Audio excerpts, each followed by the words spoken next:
Bismillahirrahmanirrahim. Assalamualaikum warahmatullahi wabarakatuh. Waalaikumsalam warahmatullahi wabarakatuh. Innal hamdalillah nahmaduhu wa nasta'inuhu wa nastaghfiruh wa na'udzu billahi min syururi anfusina wa min sayyiati a'malina. Man yahdihillahu fala mudilla lahu wa man yudlilhu fala hadiya lahu. Asyhadu an la ilaha illallah wa la syarika lahu wa asyhadu anna Muhammadan abduhu wa rasuluh. Allahumma shalli wa sallim wa barik ala hadzal nabiyil karim. Sayyidina wa nabiyina Muhammadin wa ala alihi wa ashabihi wa man tabi'ahum bi ihsanin ila yaumiddin. Allahumma 'allimna ma yanfa'una wa anfa'na bima 'allamtana wa zidna 'ilma wa na'udzubika min ilmin la yanfa'. Baik teman-teman mahasantri azanillahu wa iyyakum. Segala puji kita panjatkan kehadirat Allah Subhanahu wa taala di kesempatan malam hari yang berbahagia ini. Alhamdulillahirabbil alamin. Kita masih dipertemukan kembali dalam rangka melanjutkan thalabul ilm kita, daurah fikih bersanad kita di Sanad dalam keadaan sehat walafiat, tentu saja dalam keadaan masih beriman kepada Allah Subhanahu wa taala dan terus semangat dalam menuntut ilmu. Baik, teman-teman Mas Santri azanallahu yakum, senang sekali saya moderator di kegiatan daurah kita bisa membersamai kembali teman-teman. Insya Allah di malam hari ini kita lanjutkan kembali daurah fikih kita. Di pertemuan yang lalu, di pekan yang lalu, kita sudah melaksanakan daurah tafsir ayat ahkam.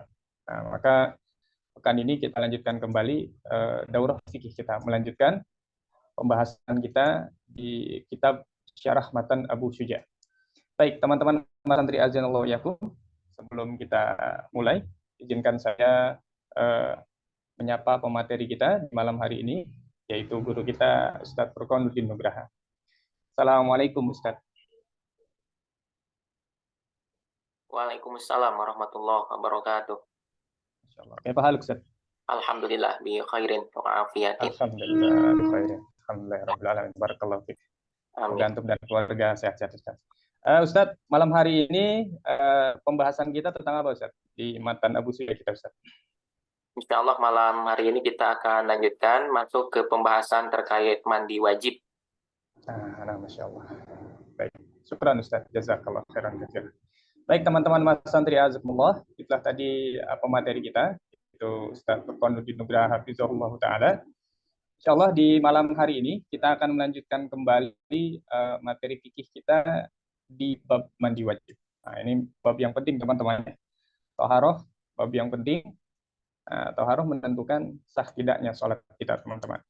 Baik teman-teman Mas Santri azanallahu wa yakum, sebelum kita mulai menyimak faidah-faidah yang akan disampaikan oleh guru kita, saya seperti biasa ingin mengingatkan kepada teman-teman dan juga kepada diri saya pribadi, yang pertama, mari kita sama-sama ikhlaskan niat kita sebelum kita menuntut ilmu di malam hari ini. Karena sekali lagi, menuntut ilmu adalah ibadah teman-teman. Menuntut ilmu adalah ibadah, maka perlu niat yang ikhlas agar ibadah kita malam hari ini diterima oleh Allah Subhanahu wa taala. Kemudian mari kita tekadkan untuk bisa menyimak materi ini sampai dengan selesai. Kemudian bagi teman-teman, silakan dipersiapkan alat tulisnya, silakan dicatat nanti materi-materi penting yang akan disampaikan oleh guru kita Ustadz Furqan Nurdin Nugraha. Dan juga bagi teman-teman silakan dinonaktifkan mikrofonnya demi menjaga konsentrasi dalam kita menyimak pemaparan dari beliau. Kemudian nanti di akhir sesi insya Allah kita akan ada sesi tanya jawab. Bagi teman-teman yang ingin melayangkan pertanyaan, berdiskusi langsung bisa dengan Ustadz atau melalui kolom komentar. Baik teman-teman Mas Santri azakumullah, untuk mengefisienkan waktu, mari sama-sama kita menyimak pemaparan materi yang akan disampaikan oleh guru kita, yaitu Ustadz Furqan Nurdin Nugraha hafizahullah. Baik Ustadz, waktu dan tempat kami persilakan. Tafadhol masykurah. Baik. Bismillahirrahmanirrahim. Assalamualaikum warahmatullahi wabarakatuh. Alhamdulillah, alhamdulillahi rabbil alamin. wa bihi nasta'inu ala umuri dunya waddin, wassalatu wassalamu ala asyrafil anbiya'i wal mursalin, sayyidina Muhammadin wa ala alihi wa sahbihi ajma'in. Amma ba'du, qala Allah Ta'ala fil Qur'anil Karim, a'udzu billahi minasyaitonir rajim. Ya ayyuhalladzina amanu taqullaha haqqa tuqatih wa la tamutunna illa wa antum muslimun. Allahumma anfa'na bima 'allamtana wa 'allimna ma yanfa'una wa zidna ilma. Allahumma faqqihna wa ahlana wa auladana fid din wa 'allimna ta'wil. Amin ya Allah ya rabbal alamin. Puji dan syukur marilah kita sama-sama panjatkan kehadirat Allah Subhanahu wa taala, Zat yang senantiasa melimpah curahkan nikmatnya kepada kita semua, utamanya nikmat iman dan nikmat Islam, yang dengannya alhamdulillah kita masih bisa istiqomah menjalankan ketaatan kepadanya, melaksanakan apa yang diwajibkannya dan menjauhi apa yang dicegahnya, termasuk salah satunya alhamdulillah pada kesempatan malam hari ini, kembali kita bisa bermuwajahah, bisa terkoneksi meski lewat media online dalam rangka bertaqarrub ilallah, mendekatkan diri kepada Allah Subhanahu wa taala, bermajelis ilmu, thalabul ilmi yang ini besar sekali fadilahnya, bagaimana yang banyak disampaikan oleh Rasulullah Shallallahu alaihi wasallam. Selanjutnya salawat serta salam semoga senantiasa tercurah limpah kepada junjungan alam, yakni Habibana wa Nabiyana Muhammad Shallallahu alaihi wasallam, pada keluarganya, para sahabatnya, juga kepada semua umatnya, minal masyriq ilal maghrib, dari ujung barat hingga ujung timur, yang senantiasa istiqomah menjadikan Islam sebagai satu-satunya pedoman dalam menjalani kehidupan di dunia ini. Mudah-mudahan kita termasuk di dalamnya.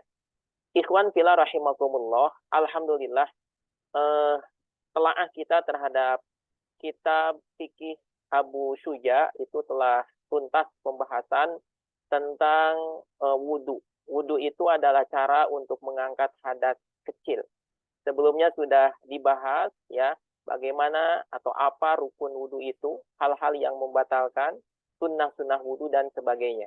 Nah, insya Allah pada bagian berikutnya, malam hari ini kita akan masuk ke bagian yang kedua dari raf'al hadas, mengangkat hadas, yakni mengangkat hadas besar.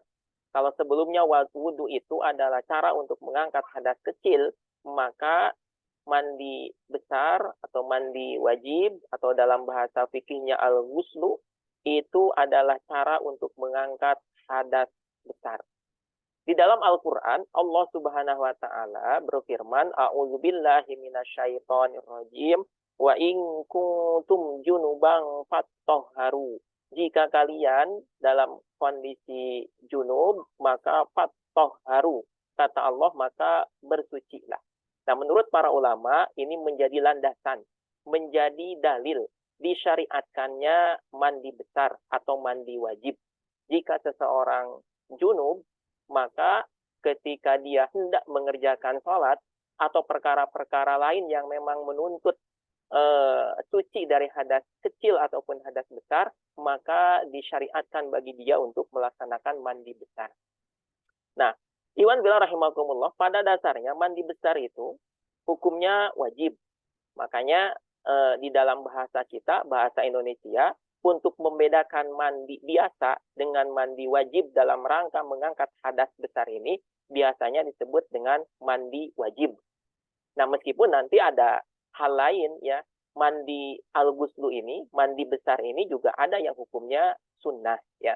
Nah, mandi wajib ini artinya mandi yang memang itu menjadi syarat sahnya satu ibadah, misalkan sholat, maka sifat wajibnya ini adalah at-tarohi. At-tarohi itu tidak mendesak ya, la alal faur ya, tidak harus seketika itu. Nah, baru mendesak itu, baru harus segera dilaksanakan kalau ada ibadah lain yang memang menuntut ya, disyaratkannya dia harus bersih, harus suci dari mandi dari hadas besar. Misalkan seseorang junub ya, nah maka selama waktu sholatnya masih lama, belum masuk waktu sholat, maka sebetulnya tidak mesti bersegera untuk mandi besar ya. Nah, baru kemudian dia dituntut untuk bersegera mandi besar itu kalau memang mau melaksanakan sholat wajib. Yang memang disyaratkan di antara syarat sahnya itu adalah suci dari hadas besar. Gitu. Nah, apalagi kalau hanya sekedar mau melaksanakan puasa misalkan, ya, karena tidak sedikit orang yang masih bertanya-tanya, apakah puasa itu disyaratkan harus suci dari hadas besar, sehingga kadang ada orang kalau mau melaksanakan puasa, kemudian mandi besarnya kesiangan, ya, menganggap puasanya itu tidak sah. Nah, padahal sebetulnya tidak ada kaitannya antara suci dari hadas besar dengan sahnya puasa. Nah, namun terlepas dari itu ya alangkah baiknya seseorang melaksanakan ibadah meskipun tidak ada syarat ya harus suci dari hadas besar, alangkah baiknya afdolnya dia dalam keadaan bersih ya, dalam keadaan suci dari hadas besar seperti itu. Iwan bila rahimakumullah, apa sebetulnya definisi yang disebutkan oleh para ulama al-ghuslu ini, mandi besar ini? Nah, secara bahasa isalatul ma'i ala syai'i badanan aw nahwahu biniyatin amla.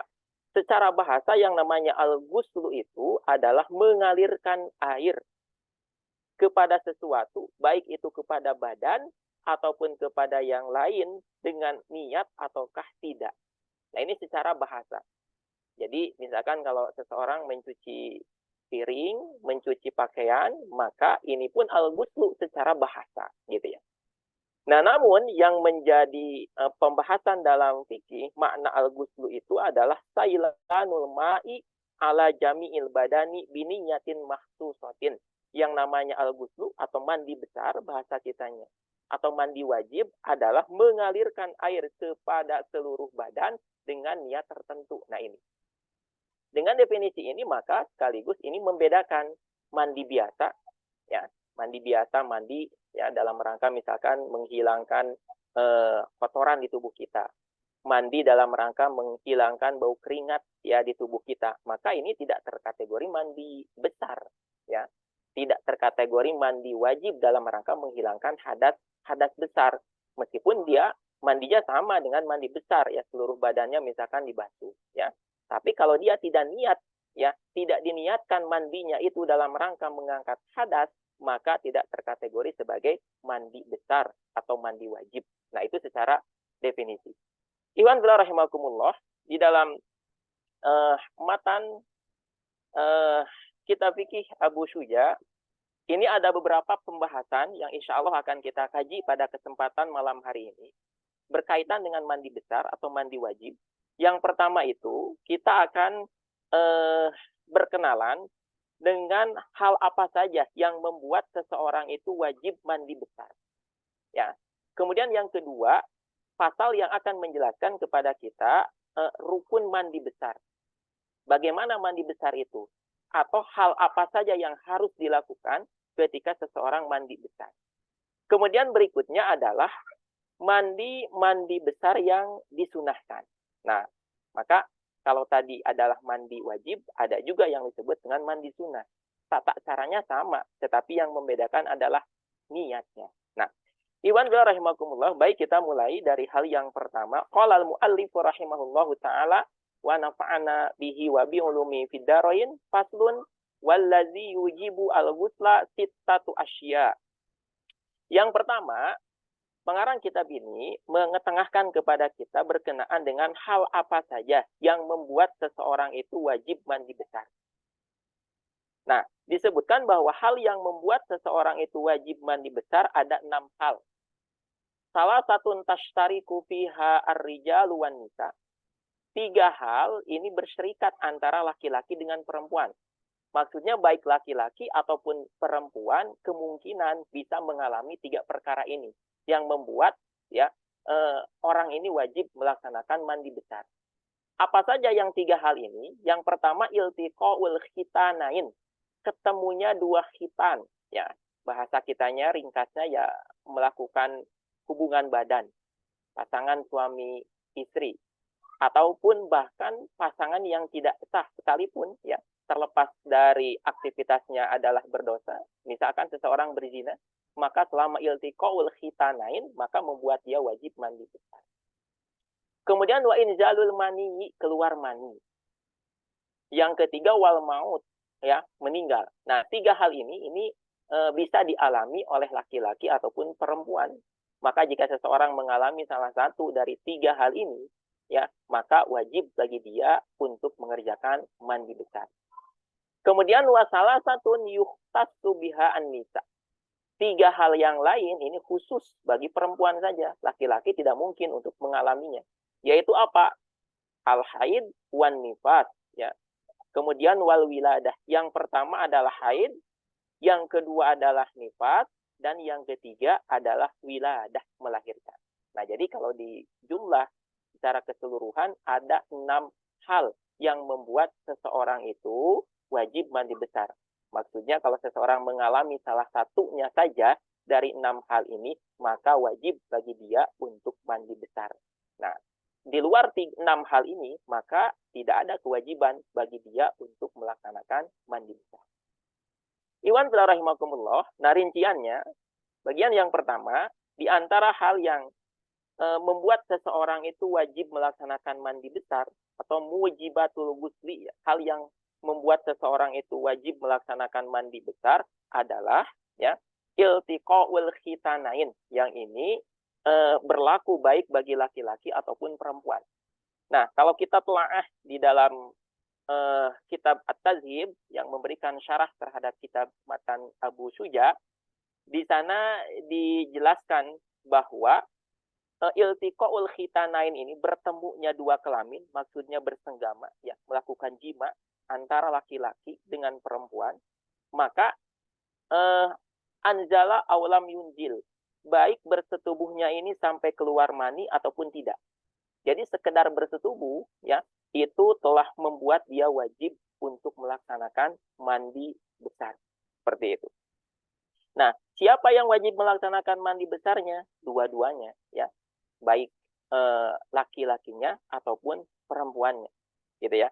Wa yajibu al-ghuslu 'alal mautu'ah aidan wa illam yakun injal. Wajib mandi besar kepada al-mautu'ah yang dijimanya, artinya kalangan perempuannya, wa illam yakun, ya, injal, meskipun tidak keluar mani.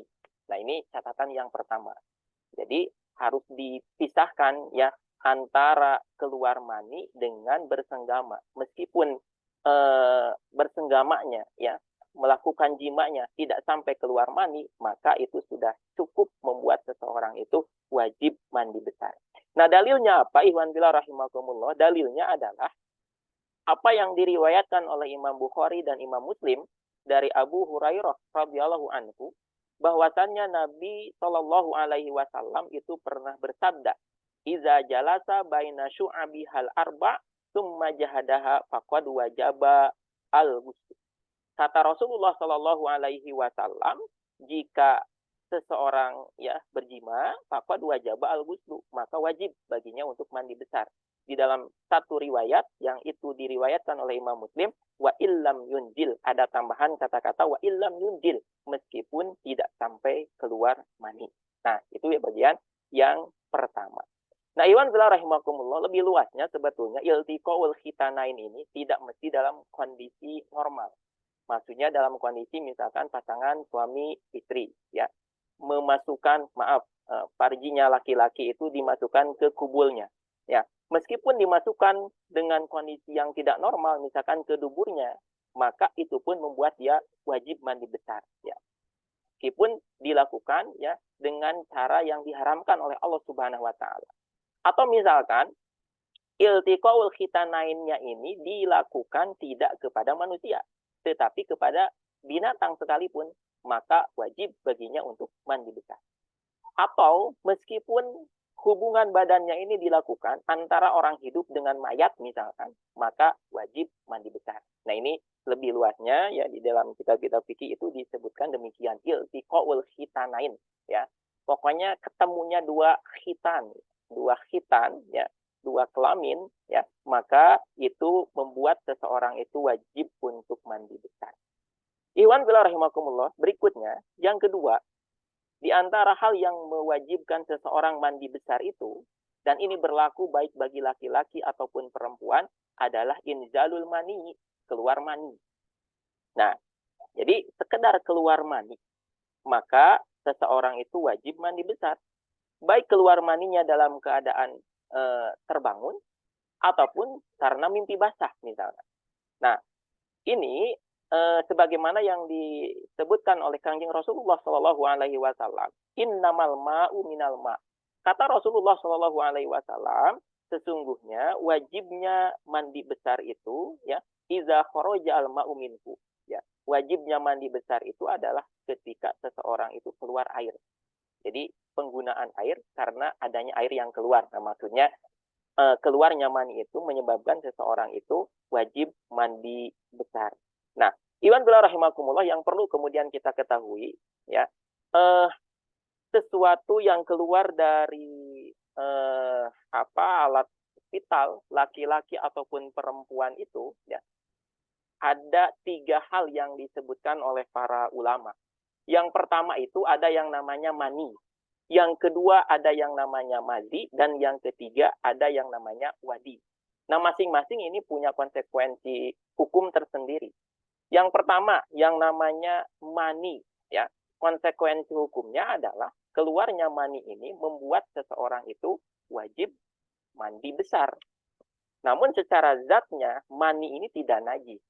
Kalau tubuh seseorang atau pakaian seseorang itu terkena mani, maka tidak najis. Kalaupun pakaiannya mau dibawa sholat, maka sah sholatnya.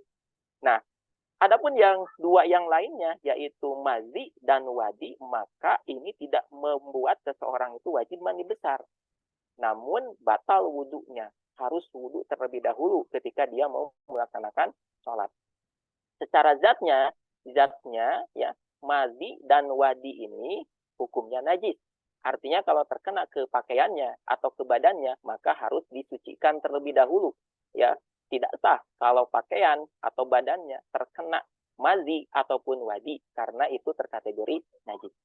Nah, apa yang membedakan dari segi zatnya? Mani ini, ya, yang pertama lahu raihatun karaihatil ajin.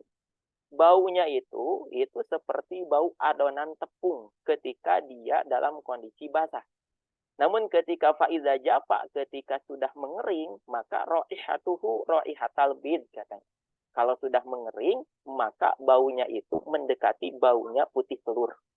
Nah, ini dilihat dari baunya. Kemudian yang kedua, dari cara keluarnya. Yang namanya mani ini at-tadafuk bidafa'atin, memancar.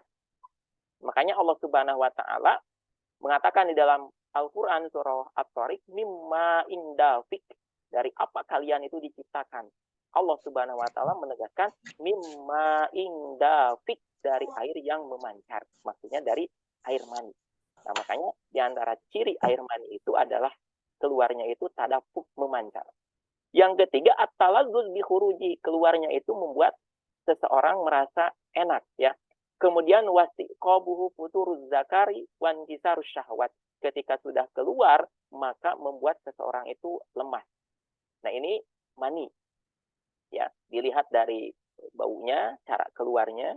Nah, adapun kalau mazi ini, ya, keluar karena ada dorongan syahwat kecil. Namun tidak tadafuk. Tidak seperti mani, ya, keluarnya itu memancar, ya. Nah, kemudian juga ketika sudah keluar tidak membuat seseorang itu lemah. Ini mazi. Tidak membuat seseorang itu wajib mandi besar. Hanya saja kalau dia punya wudhu, maka batal wudhunya. Dan kalau badannya, kalau pakaiannya terkena mazi, maka harus disucikan terlebih dahulu ketika dia hendak sholat. Yang ketiga ada yang namanya wadi. Kalau wadi ini keluar biasanya pasca seseorang buang air kecil. Dia ngikut keluar. Atau keluar ketika seseorang mengangkat beban yang berat. Nah, itu wadi. Tidak membuat seseorang wajib mandi besar. Jadi yang membuat seseorang itu wajib mandi besar, baik dari kalangan laki-laki ataupun perempuan, hanya inzalul mani, keluar mani. Keluar mani ini bisa jadi terjadi karena misalkan tadi hubungan badan, ya, atau misalkan karena mimpi basah, atau bahkan menurut para ulama keluar mani ini hanya karena misalkan kantung yang itu menyimpan maninya pecah sehingga kemudian keluar mani, maka itu pun sudah membuat seseorang itu wajib mandi besar. Nah, iwan fillah rahimakumullah, berikutnya ya, di antara hal yang membuat seseorang itu wajib mandi besar adalah wal maut, meninggal. Nah, artinya wajib dimandikan gitu ya. Hukumnya adalah fardu kifayah. Namun yang harus menjadi catatan, tidak semua orang meninggal itu ya wajib dimandikan, wajib mandi besar. Ya, di antara orang yang tidak wajib mandi besar, tidak wajib dimandikan ketika dia itu meninggal adalah kalau meninggal syahid ya, syuhada di medan perang ya, maka dia tidak boleh dimandikan, cukup kemudian dikuburkan apa adanya dengan pakaian yang berlumuran darah. Nah, kemudian juga orang kafir, ya, orang non Muslim, ketika dia meninggal, apakah wajib dimandikan besar, dibesarkan, ya, dimandikan oleh orang yang hidup? Ya, tidak wajib, namun hukumnya boleh saja, gitu ya. Nah, kalau yang lain, ya, maka orang yang hidup hukumnya fardu kifayah untuk memandikan jika ada orang yang meninggal. Andai tidak dimandikan, maka berdosa ya orang yang mengetahui bahwa ada orang yang meninggal. Nah, demikian pula para ulama menyebutkan andai misalkan memandikan mayat ini ya, ini hukumnya adalah wajib. Namun niat untuk memandikan mayat ini berbeda dengan niat ketika seseorang mandi besar untuk dirinya sendiri. Nanti pada pasal berikutnya disebutkan di antara rukun mandi besar itu adalah niat, hukumnya wajib. Yang ini juga sekaligus membedakan mandi wajib dengan mandi biasa, kalau tidak niat. Nah, namun kalau untuk memandikan mayat, maka hukum memandikannya adalah wajib, fardu kifayah, namun niat memandikannya hukumnya sunnah saja. Andai saja dia tidak niat memandikan, ya, maka tetap ya dia telah menggugurkan kewajiban selaku orang hidup terhadap orang yang sudah meninggal. Nah, iwan rahimakumullah, itu 3 hal ya yang mewajibkan mandi besar yang kemungkinan bisa dialami baik oleh laki-laki ataupun oleh perempuan. Kemudian wasalah satun tahtas subihaan nisa. Nah, kalau 3 hal berikutnya ini khusus hanya dialami oleh perempuan saja, yaitu apa? Al-haidu. Yang pertama adalah haid, kemudian wan nifasu, yang kedua adalah nifas, wal wiladatu, dan yang ketiga adalah wiladah. Apa itu haid? Haid itu darah yang keluar dari kelamin perempuan dalam kondisi sehat, dalam kondisi normal, bukan dalam keadaan sakit. Nah, kurang lebih seperti itu. Kemudian nifas. Nifas itu darah yang keluar akibat wiladah, setelah melahirkan. Setelah melahirkan, keluar darah, maka itu namanya darah nifas. Dan yang ketiga wal wiladah, melahirkannya itu sendiri. Nah, bagian yang ketiga ini ada khilaf di kalangan para ulama, ada perbedaan pendapat di kalangan para ulama. Apakah semua melahirkan itu mewajibkan seseorang mandi besar, ataukah ada rinciannya? Nah, sebagian ulama mengatakan bahwa kalau melahirkannya itu tanpa dibarengi dengan cairan basah, ataupun bahkan tidak ada darah, maka tidak wajib mandi besar. Namun sebagian yang lain memutlakan, pokoknya asal lahiran. Ya, apakah lahirannya itu diiringi dengan adanya cairan yang basah ataukah tidak, maka hanya sekedar melahirkan sudah membuat seseorang itu, ya seorang perempuan itu wajib untuk melaksanakan mandi besar. Nah, iwan billah rahimakumullah, dalil yang menyatakan kepada kita bahwa wanita ketika sudah usai dari haid, sudah terhenti darahnya, maka wajib mandi besar, adalah firman Allah Subhanahu wa Ta'ala, bagaimana pernah kita bahas ya di dalam kajian tafsir ayatil ahkam, yaitu surah Al-Baqarah ayat 222. Allah Subhanahu wa Ta'ala mengatakan fa'atazilun nisa fil mahid, ya, jauhilah oleh kalian wanita-wanita itu fil mahid, ketika dalam kondisi mahid, ya, wala taqrabuhunna hatta yatfurna, janganlah kalian mendekati wanita yang sedang haid itu hatta yatfurna, sampai dia bersuci. Nah, maka menurut para ulama ini menjadi landasan wajibnya seorang wanita ketika sudah terhenti dari haid untuk bersuci. Bahkan ada hadis dari Siti Aisyah radhiyallahu anha bahwasannya Rasulullah Shallallahu alaihi wasallam pernah bersabda kepada Fatimah binti Abi Habish ya radhiyallahu anha, fa iza akbalat al haidah fada'i as-shalah. Jika haid maka tinggalkan salat. Wa iza adbarat fagtasili wa sholli. Jika sudah berhenti haidnya maka fagtasili, mandi besarlah, wa sholli, dan kerjakan salat. Nah, maka hadis ini ya ini menjadi landasan berikutnya yang menerangkan kepada kita akan wajibnya mandi besar bagi wanita yang sudah selesai haid. Kemudian yang kedua, nifas, hal serupa ya yang mewajibkan seseorang itu wajib mandi besar. Li'annahu damun kharijun minar rahimi an jibillatin ay salamatil khilqah wat tauba'i la'an illatin. Berikutnya ya adalah darah nifas, karena darah nifas ini juga keluar dari rahim seorang perempuan ya, anjibillatin, sebagai bentuk tabiat ya seorang perempuan ya diciptakan seperti itu oleh Allah Subhanahu wa taala, la'an illatin, bukan karena penyakit. Nah, karena kita mengetahui bahwa darah yang keluar dari kelamin perempuan itu ada 3 jenis. Ada darah haid, yang kedua ada darah nifas, dan yang ketiga darah istihadah. Nah, 2 yang pertama inilah ya ketika sudah terhenti wajib bagi seorang perempuan untuk mandi besar. Adapun darah istihadah atau kita mengenalnya sebagai darah penyakit, maka ini adalah darah yang tidak membuat seseorang itu wajib mandi besar. Jadi kalau darah ini ya cukup dibersihkan seperti biasa saja ya. Kemudian bagi dia wajib untuk mengerjakan sholat meskipun darahnya masih keluar. Itu namanya darah istihadah. Iwan bila rahimakumullah, yang tadi wiladah yang melahirkan ya, meskipun ada perbedaan pendapat di kalangan para ulama ya, melahirkan seperti apa yang mewajibkan mandi besar ya. Ada yang mengatakan bahwa hanya melahirkan yang diiringi dengan adanya cairan wajib mandi besar. Yang lain mengatakan ya tidak perlu, yang penting dia melahirkan. Nah, ini juga pendapat yang mu'tamad ya, pendapat yang bisa dijadikan sandaran sebagaimana disebutkan oleh Syekh Mustafa Dib Al-Bugho di dalam kitab At-Tazib ini ya, bahwa yang mu'tamad wujubul ghusli bil wiladah mutlaqan. Pendapat yang kuat, pendapat yang bisa dijadikan sandaran itu adalah wajibnya mandi besar bil wiladati mutlaqan, hanya sekedar melahirkan, baik diiringi dengan adanya cairan ataukah tidak. Walau biduni damin ma'ah, atau bahkan meskipun tidak ada darah yang mengiringinya sekalipun gitu ya. Karena apa? Karena li'annal walada al-kharija munaqadun min mani ya. Pendapat ini disandarkan kepada kenyataan dengan anggapan bahwa sebetulnya bayi yang keluar itu adalah mani yang munaqad. Jadi mani yang sudah berproses, sudah menggumpal jadi manusia dan itu keluar gitu ya. Jadi kembali kepada bagian yang pertama, keluar mani mewajibkan mandi besar.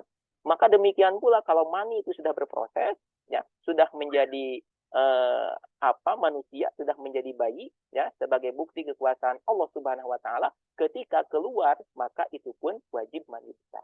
Baik disertai dengan adanya cairan, dengan adanya darah ataukah tidak. Nah ini dalil yang menunjukkan kepada kita bahwa wajib mandi besar karena melahirkan. Nah, iwan rahimakumullah, selesai bagian yang pertama, hal-hal yang mewajibkan mandi besar. Ada 6 ya.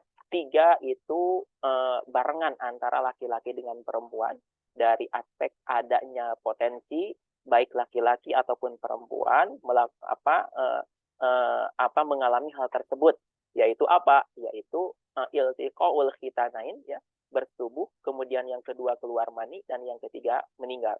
Kemudian kalau 3 berikutnya itu khusus bagi perempuan saja, yaitu haid, nifas, dan wiladah. Iwan rahimakumullah, berikutnya qala al-muallif rahimahullahu taala faslun wa faraidul ghusli salah satu asya. Pasal berikutnya akan menjelaskan kepada kita berkenaan dengan fardu-fardunya mandi besar. Rukun mandi besar.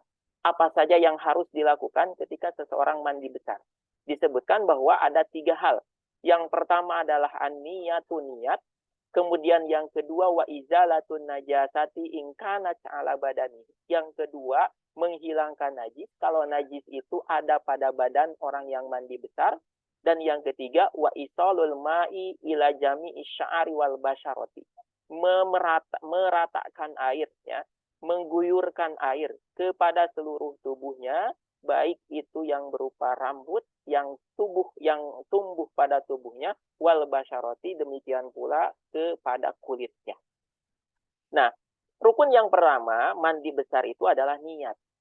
Sekali lagi, niat itu adalah perkara yang penting, ya, dalam ibadah, untuk membedakan antara ibadah dengan kebiasaan, dengan hal yang lain. Sama-sama seseorang pergi masuk ke jambannya, ke toiletnya, ke WC-nya, menggunakan air yang sama.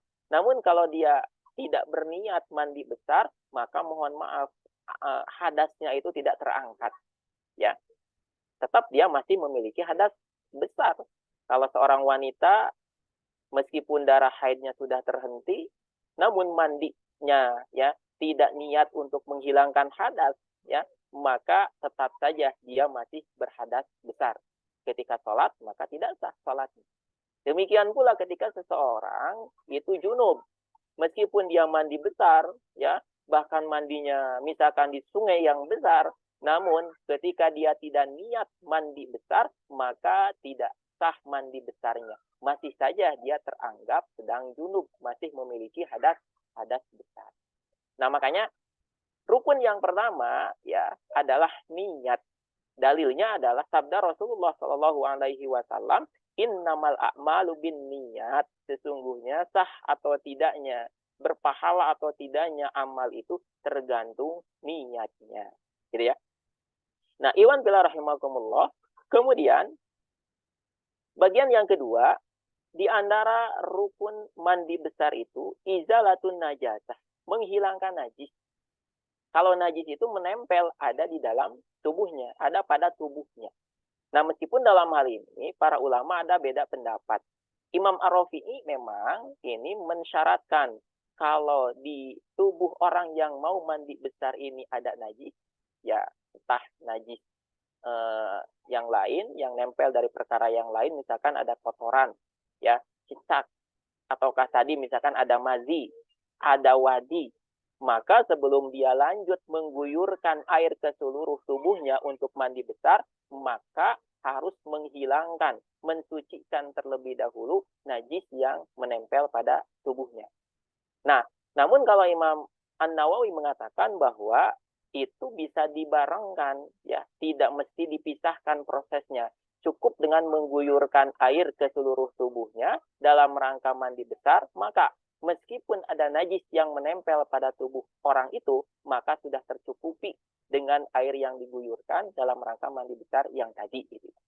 Nah, makanya dulu kalau kita ingat, ya, ketika kajian kitab Safinatun Najah, di sana pun ada kan rukun mandi besar. Kalau di Safinatun Najah itu cukup dua saja, ya. Rukun mandi besar itu yang pertama adalah an-niyat, dan yang kedua ta'mimul badan bil ma', meratakan air ke seluruh tubuh. Tidak ada poin yang kedua, harus menghilangkan najis terlebih dahulu. Nah, ini sama dengan pendapatnya Imam An-Nawawi. Jadi kalaulah di dalam tubuh seseorang itu ada najis, tidak mesti kemudian diproses, disucikan terlebih dahulu. Cukup kalaulah dia mau membarengkan dengan mengguyurkan air dalam rangka mandi besar, maka najis yang nempel di dalam tubuh orang yang mandi besar ini sudah bisa terhilangkan secara otomatis. Ya, seperti itu. Nah, iwan bila rahimakumullah. Kemudian rukun yang ketiga, fardu yang ketiga dari mandi besar itu wa isalul ma'i ila jami'i sya'ari wal basyarati, yaitu meratakan air, menyampaikan air ila jami'i sya'ari wal basyarati, ke seluruh tubuhnya, dari atas, dari mulai ujung rambut sampai bawah hingga ujung kaki. Maka kalau mandi besar ini harus merata airnya itu. Jangan sampai ada satu bagian, ya, sekecil apapun yang itu tidak terbasuh. Dan juga perlu kita ingat, ya, flashback ke pembahasan sebelumnya, yang harus diperhatikan dalam mandi besar ini adalah air yang digunakan. Air yang digunakan untuk mandi besar itu harus air yang tahur, artinya air yang suci dan mensucikan. Jangan sampai airnya air yang najis, atau air suci tapi tidak mensucikan. Ya, Air suci tidak mensucikan misalkan apa? Air musta'mal. Air yang pernah dipakai untuk bersuci. Ya. Air bekas wudhu misalkan. Atau air bekas mandi besar orang lain. Ya. Air musta'mal. Air bekas wudhu sementara airnya misal kurang dari 2 kulah. Air bekas mandi besar orang lain sementara airnya kurang dari 2 kulah. Maka menjadi musta'mal. Air musta'mal itu suci. Namun tidak mensucikan. Atau demikian pula air suci namun tidak mensucikan, air mukholid. Air mukholid itu adalah air yang tercampur dengan benda suci. Misal seseorang punya air 1 ember, ya. Kemudian satu ember air ini dicampur dengan apa? Misalkan dengan sabun atau dengan sampo. Nah, maka campuran ini adalah campuran yang suci. Namun ketika dicampurkan dengan air dan benar-benar menyatu, tidak bisa dipisahkan mana airnya, mana samponya, maka ini namanya menjadi air mukholid, air campuran. Nah, air campuran ini, maka hukumnya adalah suci, namun tidak mensucikan. Kalau dipakai untuk wudhu, dipakai untuk mandi besar, maka tidak sah mandi besarnya. Nah, ini yang harus diperhatikan dari medianya, ya. Sarana yang akan digunakan untuk mandi besarnya, ya. Makanya tepat kalau para fuqaha biasanya sebelum membahas wudhu, sebelum membahas mandi besar, sebagaimana di dalam urutan kitab di al-fiqih ini, juga dibahas dulu berkenaan dengan air, ya. Air mana yang memang boleh sah digunakan untuk bersuci, mana yang tidak. Nah, seperti itu. Nah, bagian yang ketiga, fardu yang ketiga, ketika seseorang mandi besar itu isolul ma'i ila jam'i sya'ari wal basyarati. Jadi semua bagian tubuhnya itu harus terbasuh oleh air, ya, harus terbasuh oleh air. Jangan sampai ada bagian dari tubuhnya yang itu terlewat. Misalkan di dalam tubuhnya itu, jadi kulitnya itu ada lakban, atau misalkan ada getah, ada oli dan sebagainya. Sehingga ketika air sampai ke bagian tersebut tidak sampai ke kulit tubuh orang tersebut, maka tidak sah mandi besarnya. Nah, iwan billah rahimakumullah, ya, itu rukun yang ketiga dari mandi besar yang harus diperhatikan. Nah, kalau itu sudah dilakukan, maka selesai mandi besarnya. Bagian mana dulu yang mau dibasuh? Ya, bebas. Apakah mau dari atas dulu, mau dari tengah dulu, bahkan dari bawah dulu. Yang penting semua bagian tubuhnya itu terbasuh oleh air. Iwan billah rahimakumullah, maka selesai, ya, pembahasan berkenaan dengan fardu mandi besar yang harus kita perhatikan. Sehingga ketika ini terpenuhi, maka mandi besarnya sah. Hadas besarnya terangkat. Ketika dia mengerjakan sholat atau melakukan hal-hal lain yang memang mensyaratkan harus suci, harus bersih dari hadas besar, maka perkara tersebut sah untuk dilaksanakan. Iwan bila rahimakumullah, berikutnya wasunanuhu khamsatu asya. Nah, berikutnya adalah sunnahnya. Kalau tadi adalah fardunya, kalau ini adalah sunnahnya. Sunnah mandi besar itu disebutkan di sini ada 5 hal. Yang pertama adalah at-tasmiyatu, membaca basmalah. Ini dikiaskan kepada wudhu. Di pembahasan wudhu pun kan sudah disebutkan di antara sunnah wudhu itu di awal membaca basmalah. Karena Rasulullah SAW mengatakan, kullu amrin dibalin la yubda'u fihi bi bismillahirrahmanirrahim fahuwa aqta. Setiap perkara yang dinilai baik di dalam timbangan syara, kalau tidak diawali dengan baca bismillahirrahmanirrahim, maka perkara tersebut aqta, artinya keberkahannya berkurang, ya. Nah, maka ketika kita mau mandi besar, ketika kita mau wudhu, disunahkan sebelumnya itu untuk bertasmiyah terlebih dahulu, untuk membaca bismillahirrahmanirrahim terlebih dahulu, gitu ya. Kemudian yang kedua, wal wudu'u qablahu. Di antara hal yang disunahkan ketika seseorang mau mandi besar adalah berwudu terlebih dahulu. Ya, jadi wudu dulu. Wudunya sebagaimana kita mau sholat, wudu untuk mengerjakan sholat. Nah, meskipun dalam hal ini para ulama ada beda pendapat, ya.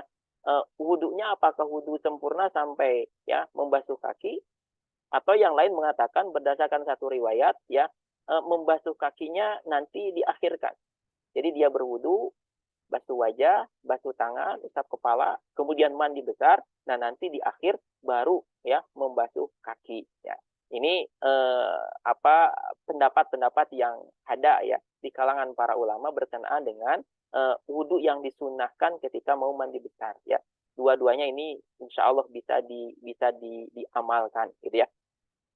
Kemudian yang ketiga di antara kesunahan mandi besar itu wa imrarul yadi alal jasad, menggosok-gosok badan. Jadi bukan perkara yang wajib. Andai saja hanya sekedar mengguyurkan air ke seluruh badannya maka sudah mencukupi. Ya. Namun sunnahnya menggosok-gosok badan dengan tangannya. Ini adalah kesunahan. Khurujan min khilafi man aujabahu wa hum al-malikiyah. Nah, ini keluar dari perbedaan pendapat yang mewajibkan.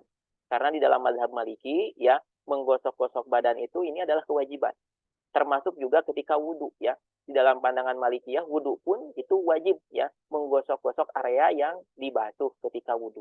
Nah, namun dalam pandangan Syafi'iyah tidak wajib hukumnya. Ya, khurujan ya, anil khilaf ya, keluar dari adanya perbedaan pendapat, maka hukumnya hanya sunnah saja untuk menggosok-gosok badan ketika seseorang mandi besar. Iwan bila rahimakumullah. Kemudian yang keempat, di antara kesunahan mandi besar itu wal mualah. Ya. Mualah itu apa? Mualah itu ya terus-menerus, tidak ada jeda ketika dia mandi besar. Ya. Ketika dia mengguyurkan air ke kepalanya, misalkan lanjut terus sampai selesai. Ya, tidak terjeda. Tidak kemudian menghentikan terlebih dahulu aktivitas mandi besarnya. Setelah itu misalkan 5-10 menit kemudian dilanjutkan. Nah, ini hukumnya adalah sunnah. Artinya sebetulnya kalau seseorang itu menjeda, ya ada waktu jeda ketika dia mandi besar, maka sah-sah saja. Namun tidak mendapatkan kesunahan. Ya, sebagaimana pada pembahasan wudhu ya, mualah berkelanjutan ketika wudhu itu hukumnya sunnah dalam pandangan Syafi'iyah. Membasuh wajah misalkan. Setelah itu dia berhenti terlebih dahulu, ya. Kemudian berikutnya 5-10 menit berikutnya baru kemudian membasuh kedua lengan. Nah, ini kan tidak mualah. Sah wudunya sah, namun tidak mendapatkan kesunahan. Kecuali bagi orang yang daimil hadas. Bagi orang yang hadasnya itu terus-menerus karena penyakit misalkan, ya. Maka mualah ini hukumnya menjadi wajib. Dia harus terus-menerus wudunya itu. Tidak boleh ada jeda. Nah, demikian pula ketika mandi besar, ya. Mualah ini hukumnya adalah sunnah. Ya, untuk mendapatkan kesunahan maka ya sempurnakan dalam satu waktu mandi besarnya, jangan dijeda, jangan terhenti terlebih dahulu. Nah, iwan bila rahimakumullah, berikutnya di antara kesunahan mandi besar itu taqdimul yumna alal yusra, dahulukan bagian tubuh yang kanan terlebih dahulu, ya, baru kemudian bagian yang kiri.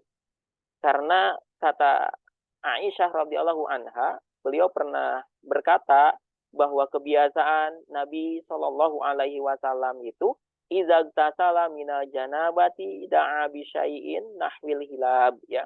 Kebiasaan Nabi Shallallahu Alaihi Wasallam itu ketika beliau mandi besar karena junub, maka suka meminta sesuatu, ya, bejana, ya, bejana untuk mengisi air. Kemudian fa akhadha bi kafi, kemudian diambil, ya, air itu dengan tangannya, fabada abisyiki ra'sihi al-aima. Kemudian yang mulai untuk dibasuh itu adalah bagian kepalanya yang kanan.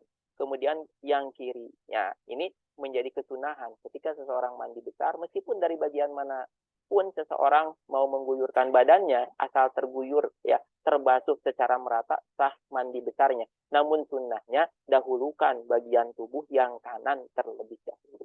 Ya. Bagaimana Kanjeng Rasulullah Shallallahu Alaihi Wasallam sangat-sangat menyukai dalam hal apapun, ya, mendahulukan yang bagian kanan terlebih dahulu, ya, ketika merapikan rambut bagian kanan terlebih dahulu, ketika mengenakan pakaian yang bagian kanan terlebih dahulu yang dikenakan. Ini adalah kesukaan Rasulullah Shallallahu Alaihi Wasallam. Sebagaimana juga Aisyah radhiyallahu anha itu mengabarkan kepada kita, karena Nabi Shallallahu Alaihi Wasallam yu'jibuhut tayammun fi tana'ulihi wa tarajjulihi wa tuhurihi wa fi sya'nihi kullihi. Nabi Shallallahu Alaihi Wasallam ini menyukai, ya, tayammun. Tayammun itu mendahulukan yang kanan terlebih dahulu dalam hal mengenakan sandalnya, ya, merapikan rambutnya, kemudian bertoharohnya, dan dalam hal-hal yang lainnya. senantiasa menyukai hal yang kanan untuk dikerjakan terlebih dahulu, termasuk dalam hal mandi besar gitu. Iwan bila rahimakumullah, bagian yang terakhir ya, pasal yang disebutkan di dalam kitab Matan Abi Syuja ini ya, dalam pembahasan mandi besar adalah wal igtisalatu al-masnunah. Qala al-muallif rahimahullahu taala faslun wal igtisalatu al-masnunatu sab'ata asyara ghuslan. Mandi sunnah. Kalau tadi mandi wajib. Mandi wajib itu maksudnya mandi yang dilaksanakan karena ada sebab-sebab yang mewajibkan, yang 6 tadi. Entah karena haid, entah karena sudah terhenti nifas, entah karena melahirkan, maka wajib mandi besar ketika dia hendak sholat. Atau karena misalkan seseorang meninggal, maka yang hidup itu wajib untuk memandikan. Entah karena iltiqaul khitanain, maka wajib untuk mandi besar. Nah, wal iktisalatul masnunah, ternyata di samping ada mandi wajib itu, ada juga yang namanya mandi sunnah. Ya, secara kefarduan, secara rukun, pelaksanaannya sama dengan mandi wajib. Ya, 3 hal yang tadi, niat, kemudian menghilangkan najis, dan yang ketiga meratakan air ke seluruh badannya, baik ke area rambut ataupun ke area kulit yang ada pada tubuhnya.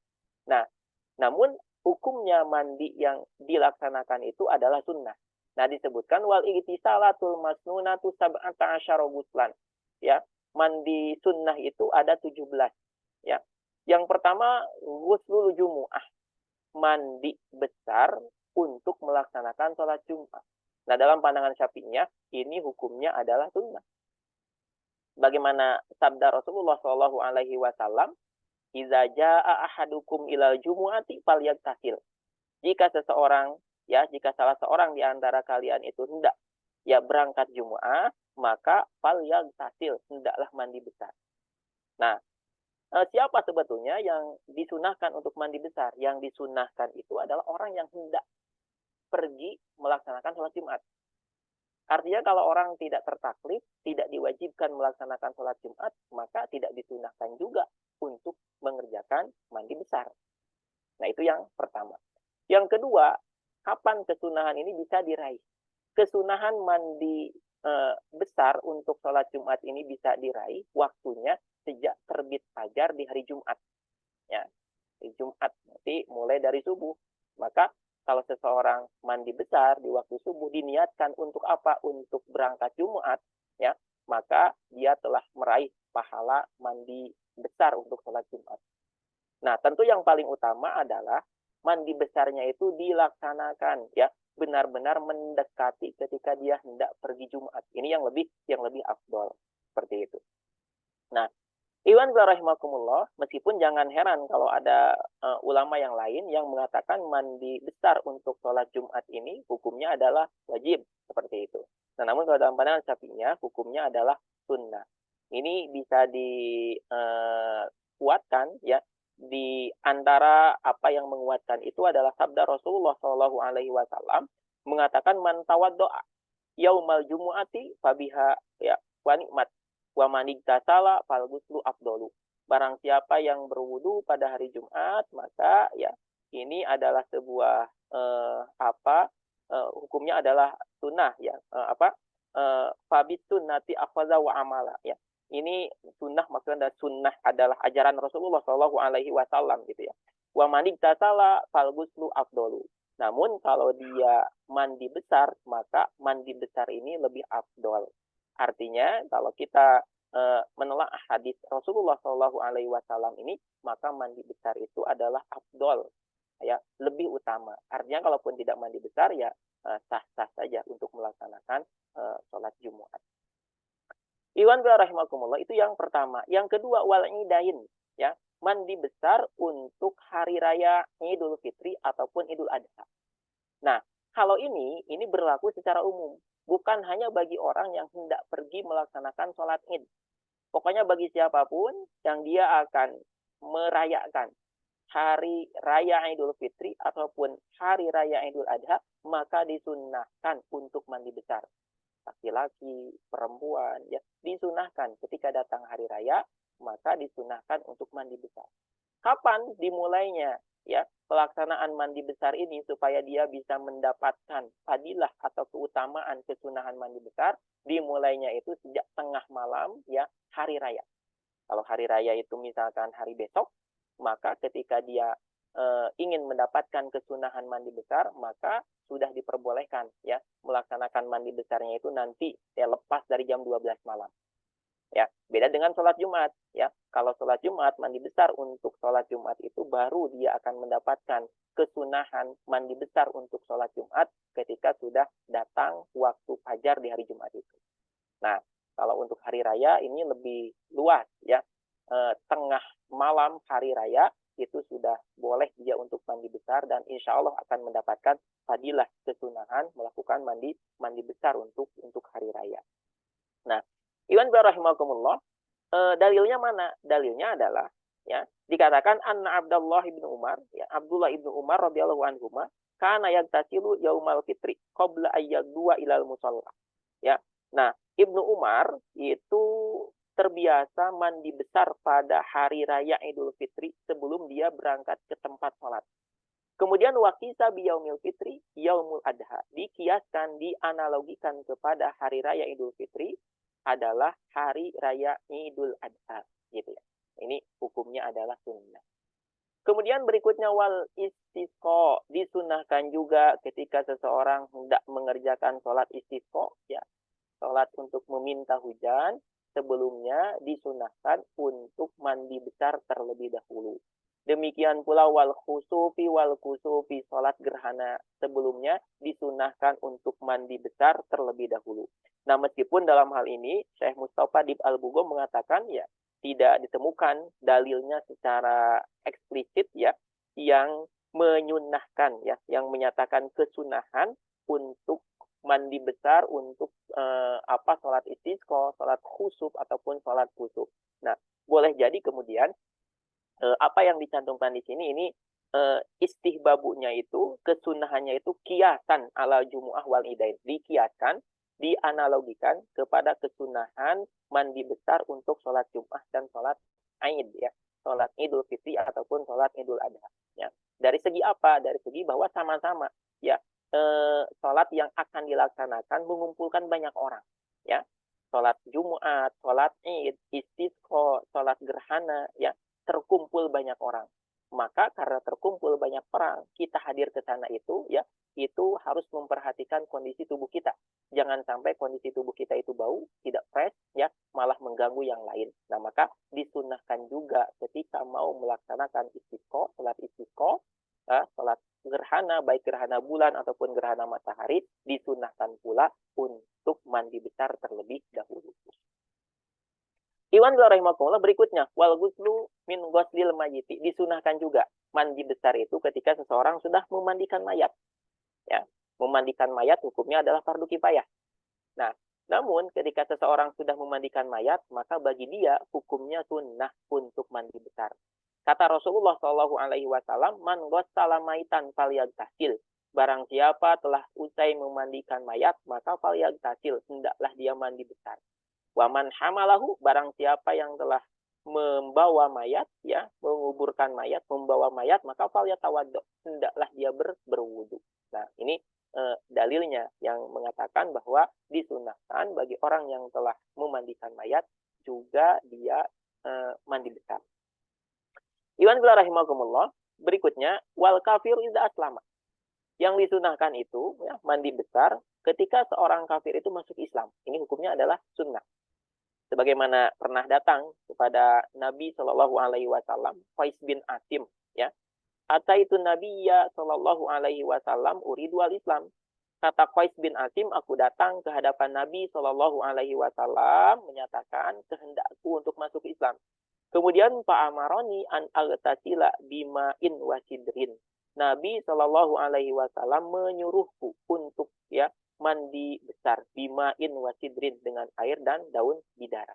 Nah, maka berdasarkan hadis ini ya para ulama mengatakan disunahkan bagi orang kafir ketika dia hendak masuk Islam, maka disunahkan untuk mandi besar terlebih dahulu.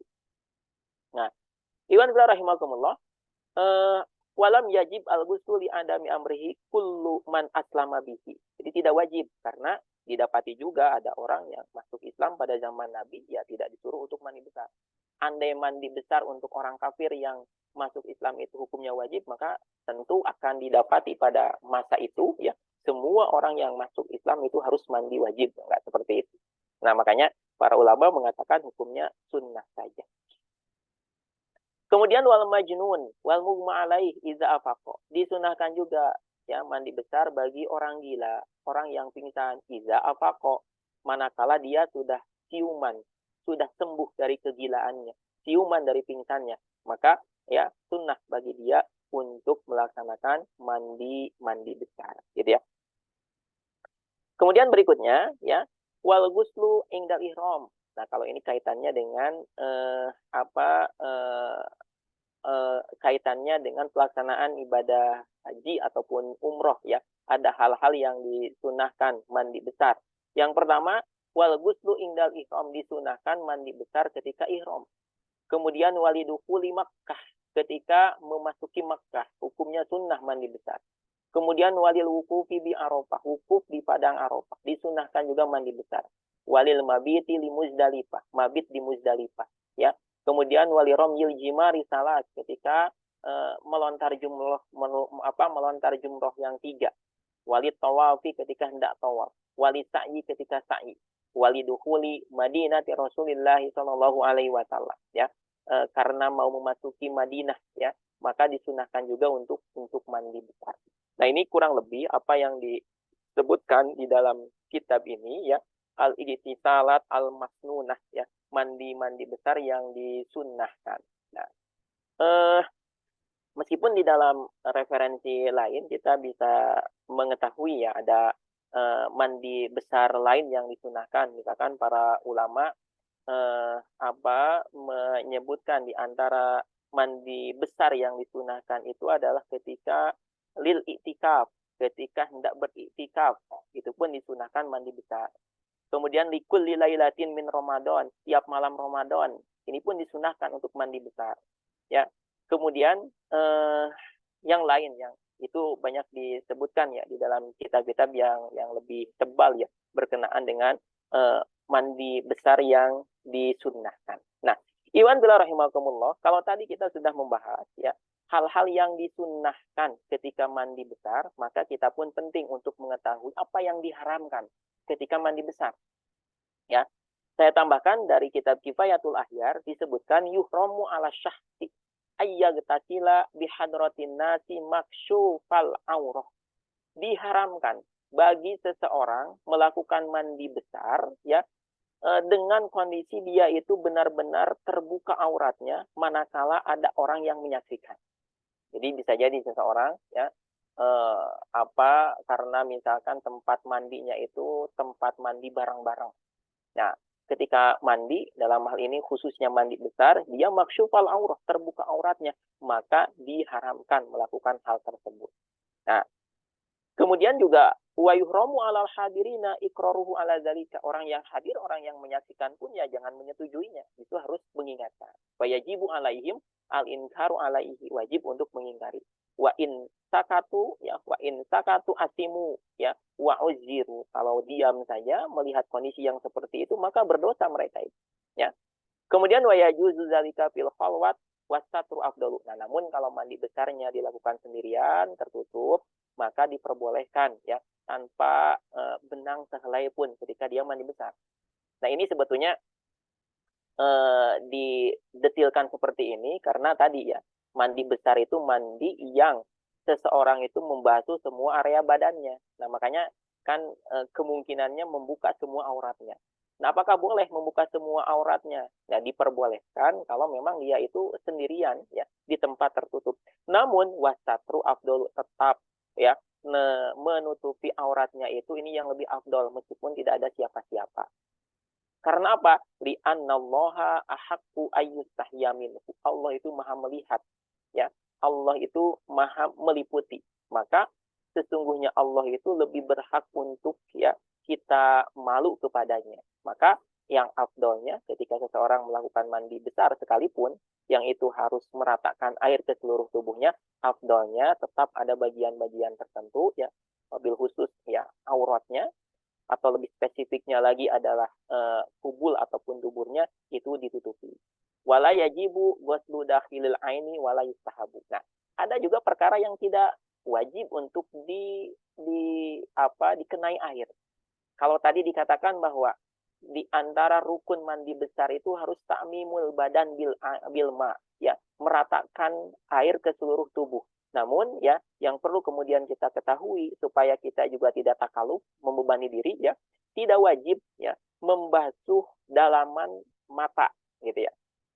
Bahkan tidak disunahkan. Jadi jangan sampai beranggapan dalaman mata itu harus juga terkena air gitu. Ini malah membahayakan gitu. Demikian pula kama la yustahabbu tajdidul ghusli ala rajih. Kalau dalam wudu itu disunahkan untuk tajdidul wudu ya.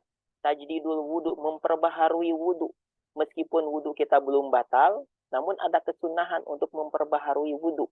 Manakala wudu kita sudah digunakan untuk sholat, kemudian mau melaksanakan sholat berikutnya, meskipun belum batal, disunahkan untuk tajdidul wudu, memperbaharui wudu. Namun, kalau untuk mandi besar, maka la yustahabbu tajdidul ghusli ala rajih. Tidak disunahkan untuk memperbaharui mandi besar ya, cukup saja satu kali, nggak mesti kemudian berkali-kali gitu ya. Nah, karena apa? Karena ya ini akan memberatkan kita ya kalau disyariatkan adanya tajdidul ghusli. Bi khilafi tajdidil wudu, ini berbeda kasus dengan memperbaharui wudu. Kalau memperbaharui wudu itu hukumnya adalah sunnah. Wallahu a'lam bishawab. Demikian ikhwan fillah rahimakumullah, beberapa hal yang bisa kita telaah bareng ya, fikih seputar mandi besar, mandi wajib.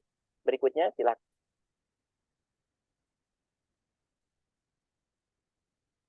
Baik, Ustaz, kita lanjut ke sesi pertanyaan. Sebelumnya kami ucapkan jazakallahu khairan katsiran atas paparan materi dari antum. Teman-teman Mas Santri azakumullah, mohon maaf kami tidak membuka sesi tanya jawab secara interaksi langsung karena sudah banyaknya pertanyaan yang ada di kolom komentar, teman-teman. Jadi karena waktu kita terbatas, jadi kita hanya akan membacakan pertanyaan yang ada pada kolom komentar. Nah, sudah ada banyak pertanyaan Ustaz yang ada di kolom komentar. Yang pertama adalah dari Ibu Rita. Nah, Ibu Rita ini pertanyaannya lumayan banyak di malam hari ini. Sekitar 5 pertanyaan. Nah, nanti mungkin saya akan bacakan 2 pertanyaan. Nanti langsung direspon Ustaz ya. Nah, pertanyaan yang pertama dari Ibu Rita. Assalamualaikum Ustaz. Waalaikumsalam warahmatullahi wabarakatuh. Mandi wajib adalah mengalirkan air ke seluruh tubuh. Apakah mutlak hanya air? Tidak boleh ada sabun atau sampo di rambut? Itu pertanyaan yang kedua. Pertanyaan yang kedua adalah kapan mandi disebabkan melahirkan? Bukankah mandi besarnya sama dengan ketika selesai nifas? Nah, mungkin 2 dulu Ustaz supaya lebih ini Ustaz. Tafadhal Ustaz. Ya. Yang pertama, mandi wajib adalah mengalirkan air ke seluruh tubuh. Betul. Apakah mutlak hanya air saja? Tidak boleh ada sabun di tubuh atau di sampo atau sampo di rambut. Nah, perkaranya adalah bukan tidak bolehnya ada sampo, ada sabun di tubuh kita. Namun yang harus menjadi perhatian, air yang digunakan ini kalau misalkan tercampur dengan sabun, dengan sampo, sementara tubuh kita belum tersempurnakan terkena dengan air, maka air yang digunakan ini menjadi air yang tidak sah untuk bersuci. Karena menjadi kategori air mukhalid, air yang tercampur dengan benda suci. Misal, seseorang itu mengguyurkan airnya dari mulai kepala dulu. Sementara bagian tubuh yang bawah itu belum terkena air, ya, belum mandi besar, belum sempurna ke bagian bawah.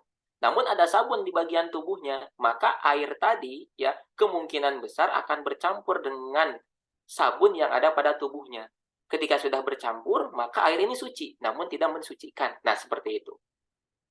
Namun kalau dia sudah mandi besar, ya, misal dari ujung rambut sampai ujung kaki sudah terbasuh oleh air yang suci dan mensucikan. Selepas itu maka dipersilakan kalau misalkan mau bersampo, mau menggunakan sabun, ya. Nah, di luar pelaksanaan mandi besar seperti itu. Nah, atau tadi ya yang dicontohkan airnya sebelum dikenakan ke tubuh kita sudah dicampur duluan. Dengan apa? Misalkan dengan dengan benda suci, dengan cairan yang suci. Namun itu kalau sudah terkena dengan air, maka airnya menjadi tercampur, tidak bisa lagi dibedakan mana airnya, mana larutan yang tadi misalkan. Membuat warnanya berubah, ya, membuat aromanya berubah, maka air ini suci, namun tidak mensucikan. Nah, jadi bukan tidak boleh, namun yang harus diperhatikan adalah airnya jangan sampai menjadi terkategori air mukhalid, air suci namun tidak mensucikan, gara-gara tercampur dengan sabun, gara-gara tercampur dengan sampo yang ada di tubuh kita. Sementara tubuh kita belum tersempurnakan, terbasuh oleh air. Nah, itu ya bagian yang pertama. Kemudian kapan mandi disebabkan melahirkan? Bukankah mandi besarnya sama dengan ketika selesai nifas? Ya, tentu kalau dia mengalami nifas artinya ada darah yang keluar, ya. Bukan hanya sekedar melahirkan, maka tentu yang paling yang paling terakhir yang menjadi batasan dia wajib mandi besar, ya kan? Melahirkan hari ini. Lanjut kemudian keluar darah nifas kan gitu. Biasanya misalkan 40 hari, berarti nanti di hari yang ke-40, di hari yang ketika darah nifasnya sudah selesai, maka di sana dia mandi besar. Ya, tidak mesti kemudian hari ini melahirkan harus mandi besar, keluar nifas, darah nifas gitu ya, nanti mandi besar lagi, tidak seperti itu. Karena kan memang biasanya itu tersambung. Melahirkan dibarengi dengan adanya cairan, dibarengi dengan adanya darah nifas. Maka tentu kapan dia mandi besarnya ketika sudah terhenti darah nifasnya. Nah, dibedakan demikian itu karena tadi ada kemungkinan sebetulnya seseorang melahirkan itu tanpa dibarengi dengan adanya darah nifas. Ya, hanya sekedar keluar bayinya saja. Nah, maka dia mandi besarnya itu semata-mata karena melahirkan seperti itu. Namun memang umumnya ya ketika seorang wanita melahirkan maka dibarengi juga dengan adanya darah nifas. Maka mandinya ya nanti ketika sudah selesai darah nifasnya sudah terhenti seperti itu. Itu Ustaz. Kita lanjutkan pertanyaan selanjutnya Ustaz. Ada 3 pertanyaan lagi dari Ibu Rita.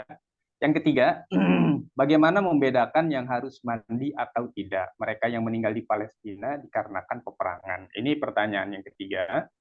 Kemudian pertanyaan yang keempat, sudah sunnah mandi itu ada 5, wasunnuhu khamsatu. Tapi kenapa penjabarannya jadi 6, Ustaz? Nah, ini pertanyaan yang keempat. Kemudian pertanyaan yang kelima, ini pertanyaan terpisah. Apakah niat sunnah mandi hari Jumat bisa disatukan dengan niat mandi wajib? Jadi menyatukan 2 niat di dalam satu ibadah. Artinya pertama niat mandi wajib dan kedua niat sunnah Jumat. Nah, Ustaz, tafadhol, pertanyaan dari Bu Rita, Ustaz. Ya, membedakan yang harus dimandikan atau tidak ya ketika seseorang meninggal di Palestina.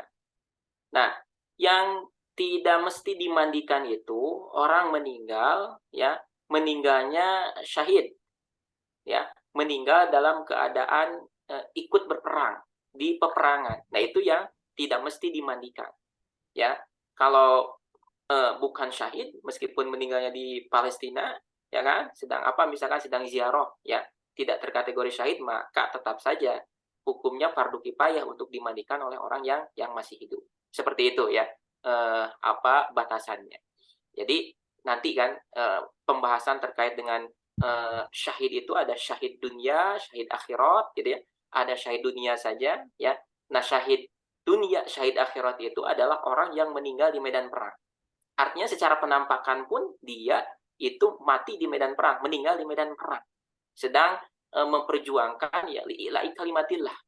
Nah, di dunia penampakannya seperti itu ya, maka di akhirat pun insya Allah ya mendapatkan posisi yang luar biasa. Nah, ada lagi orang yang orang mendapatkan pahala syahid, ya kan? Yaitu siapa? Ya, oleh para ulama biasanya disebut sebagai syahid akhirat, ya, syahid akhirat, ya. Misalkan orang yang diantaranya seorang ibu ketika melahirkan sampai meninggal, kan syahid akhirat, mendapat pahala yang luar biasa. Apakah tetap wajib dimandikan? Wajib. ketika seseorang meninggal karena tertimpa benda tumpul atau tenggelam misalkan, syahid akhirat. Artinya dia mendapatkan pahala yang luar biasa. Nah, tetapi dia tetap diwajibkan ya, orang yang masih hidup itu wajib bagi orang yang masih hidup untuk memandikan orang yang syahid akhirat itu. Kemudian sunnah mandi itu ada 5 ya, tapi kenapa penyebarannya jadi 6 ya? Wa sunnanu khamsatu asya'a, sunnah mandi besar itu di dalam kitab Abu Syuja ini ada 5. Yang pertama tasmiyah ya. Kemudian yang kedua wudu sebelumnya, kemudian yang ketiga menggosok-gosok badan, yang keempat mualah ya. Kemudian yang kelima taqdimul yumna alal yusra, mendahulukan yang kanan ya daripada yang kiri. Ada 5. Seperti itu ya.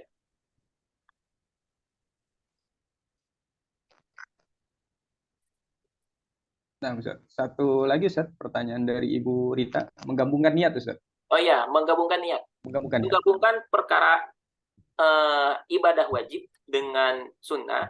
Kalau kita baca di kitabnya Qawaid Fiqhiyah Syekh Al-Lahji itu diperbolehkan dan dihasilkan dua-duanya ya, antara ibadah yang wajib dengan yang sunnah, ataukah perkara yang sunnah dengan perkara yang sunnah yang lain, seperti itu. Nah, kecuali kalau perkara wajib dengan yang wajib gitu ya. Maka kalau dalam kasus ini menggabungkan antara misalkan mandi wajib dengan mandi sunnah, maka insya Allah dua-duanya akan sah ya, akan terrealisasi pelaksanaan. Kurang lebih seperti itu. Wallahu a'lam bishawab. Jazakallah khairan katsiran Ustaz atas jawabannya. Semoga bisa menjawab pertanyaan dari Bu Rita tadi. Kita lanjut ke pertanyaan selanjutnya dari Bapak Yusuf Anis. Pak Yusuf Anis melayangkan 3 pertanyaan pada malam hari ini. Saya gabungkan, meskipun terpencar-pencar ya pertanyaannya. Yang pertama Ustaz, bagaimana jika saat mandi ada bagian yang susah dibersihkan dulu? Misalnya tangan kena lem Korea, sedangkan waktu sholat bisa habis kalau harus membersihkan dulu lem yang nempel di tangan tersebut. Sebaiknya mandi dulu atau bersihkan dulu lemnya. Ini yang pertama Ustaz, terkait dengan membersihkan sesuatu sebelum mandi Ustaz. Kemudian pertanyaan yang kedua dari Pak Yusuf Anis, terkait dengan jumlah air. Apakah apabila air di ember kecil kurang dari 2 kulah, namun airnya mengalir terus dari keran, maka apakah air yang diambil dengan gayung yang ada di ember bisa dianggap air yang mengalir atau dianggap memenuhi 2 kulah? Nah, ini terkait dengan air yang mengalir tapi ditampung oleh ember yang kecil, Ustaz. Kemudian pertanyaan yang ketiga dari Pak Yusuf Anis, air dari pam, Ustaz, yang dicampur, kebanyakannya dicampur dengan kaporit dan tawas. Apakah termasuk air yang suci dan mensucikan? Nah, terkait dengan air mukholid tadi, Ustaz. Ada 3 pertanyaan, Ustaz, dari Pak Yusuf Anis. Yang pertama terkait dengan membersihkan sesuatu sebelum mandi, seperti lem Korea, yang itu membutuhkan waktu, Ustaz. Nah, tafadhol, Ustaz. Ya, yang pertama tentu yang harus didahulukan adalah membersihkan area yang terkena lem terlebih dahulu. Karena kalau justru yang didahulukan adalah mengguyurkan air, mengalirkan air ke rambut dan kulit, sementara di bagian kulitnya, di bagian badannya ada area yang tidak bisa tersentuh oleh air karena ada lem tadi, maka tidak sah mandi besarnya. Maka yang harus pertama kali didahulukan adalah menghilangkan lem tadi gitu ya, menghilangkan lem yang ada di tangannya terlebih dahulu. Nah, makanya sebetulnya ini juga yang harus diantisipasi ketika kita mau mandi besar ya, kemudian waktu sholat itu sempit, misalkan antara sholat untuk waktu subuh misalkan, waktu subuh kan relatif sempit, maka ya paling tidak kita harus mengantisipasi ya, supaya memastikan terlebih dahulu di bagian tubuh kita itu tidak ada perkara-perkara yang bisa menghalangi ya datangnya air ke kulit. Ya, jadi yang harus didahulukan ya tentu menghilangkan lem yang menempel di tangan terlebih dahulu, baru kemudian mandi. Kalau mandi dulu, ya maka tetap mandinya tidak sah, karena masih ada bagian anggota tubuh yang itu tidak terkena oleh air karena adanya lem tadi yang menghalangi tibanya air ke anggota tubuh, gitu ya. Seperti itu. Allahu a'lam. Kemudian yang kedua, air yang mengalir dari keran ditampung oleh oleh ember misalkan terus mengalir, maka ini air yang mengalir. Nah, air yang mengalir tergantung nanti sumbernya itu dari mana gitu. Kalau sumbernya misalkan dari toren, yang torennya itu besar ya, ada yang 1000 liter, 500 liter misalkan, maka ini terkategori sebagai air yang besar, air yang qulatain ya. Nah, kecuali kalau memang sudah terhenti di ember ya, tidak ada lagi airan, tidak ada lagi aliran, maka ini juga harus hati-hati, jangan sampai nanti terkena ya cipratan najis, terkena oleh cipratan sabun dan sebagainya, sehingga bisa merubah dari sifat air ini ya, karena cipratan sabunnya itu banyak, yang tadinya jernih misalkan jadi berubah warna, maka air di dalam ember tadi ya, ember yang kecil misalkan, bukan ember yang besar gitu ya, maka ya menjadi air yang mukhalid, suci namun tidak mensucikan. Nah, seperti itu. Nah, demikian pula berkenaan dengan air yang dicampur dengan kaporit. Nah, sebetulnya di kalangan para ulama ada perbedaan pendapat, apakah terkategori mukhalid sehingga suci namun tidak mensucikan, ataukah tetap terkategori sebagai air suci dan mensucikan. Namun dobitnya sebetulnya ya, ketentuannya selama memang air yang tercampur itu ya dengan kaporit misalkan, karena kembali kepada makosidnya, tujuan orang zaman sekarang itu mencampur air dengan kaporit dalam rangka untuk mensterilisasi kan, supaya air itu benar-benar ya lebih aman digunakan.